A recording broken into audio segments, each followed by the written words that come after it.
Hey guys, it's Miss Crystal. It's Wednesday.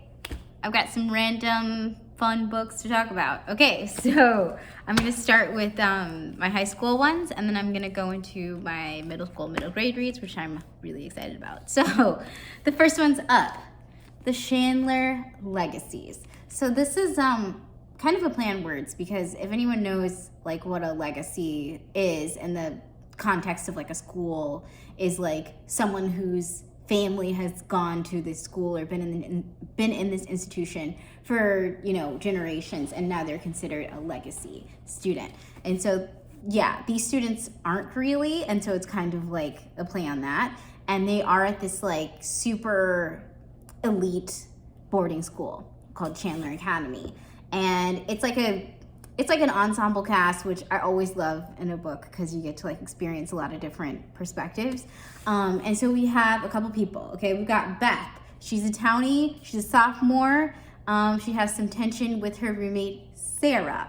Now, why that is happening, that's for you to see yourself, but it is based on like hazing and things. That's a common thing that goes on in this book. Okay. Then there's Amanda, also known as Spence. She is very privileged. She is an actual legacy of the school, and she's realizing that her privilege gets her out of a lot of situations, and she might have ended up like Sarah, who we mentioned before. Then we have Rubin and Freddie.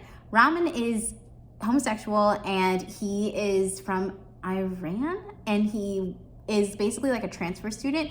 He did that in order to like get out of the country because he is gay, and so he knows that he's going to be persecuted for it, only to find out that there's like hazing here as well. Okay, and then there's Freddie. Freddie is Herrman's friend, and he's realizing that he's going to need to stand up to the other boys in school because that's the only way to show that he cares about Herrman, So anyway, it's just about all of those kids.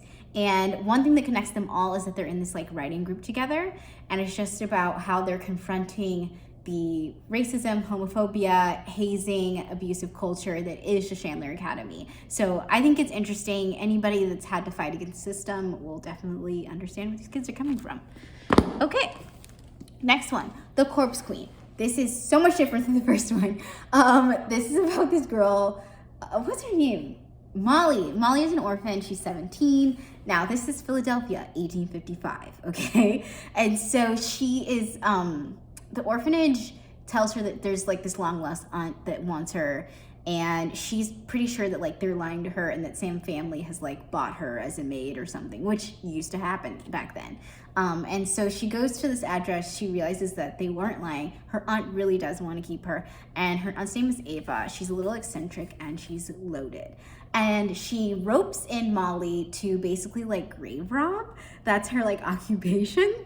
It's not what you think though. She's not robbing corpses like of their things.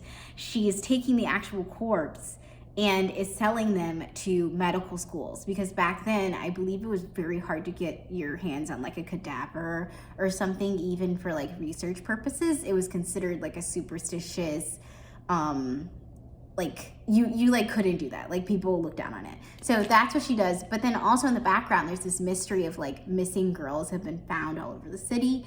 And Molly believes that that might be connected to their grave robbing, grave digging, whatever.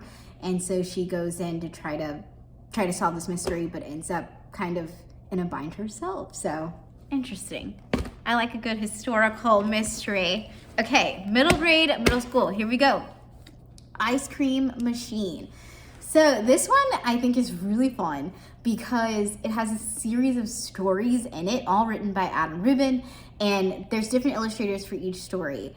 But each story is titled The Ice Cream Machine, and then underneath will say like the one with the purple monster, or like it'll say like the one with the alley cat, and so they all have the same title, but they're all about vastly different things. And I think that's so fun. And also, like, if you're not into reading a whole novel, short stories are a great alternative, so go for it. Okay, Spy School. So I don't know if you have ever heard of Spy School, but it is a series of novels for middle grade readers, but it's been adapted into a graphic novel, so super fun. These pictures are amazing. I don't know if they're gonna keep going. I think this is just volume 1. I don't know if they're gonna do the whole thing, but they did do this. And it's about Ben. He's 12. He's at the spy school, which is masquerading as a science academy, and he's trying to find the double agent that's in the school. So if you've read any of the spy school novels, you'll like this as well. It's super fun. Okay, that's it for me. I hope you saw something that you like, and have a great day. Bye.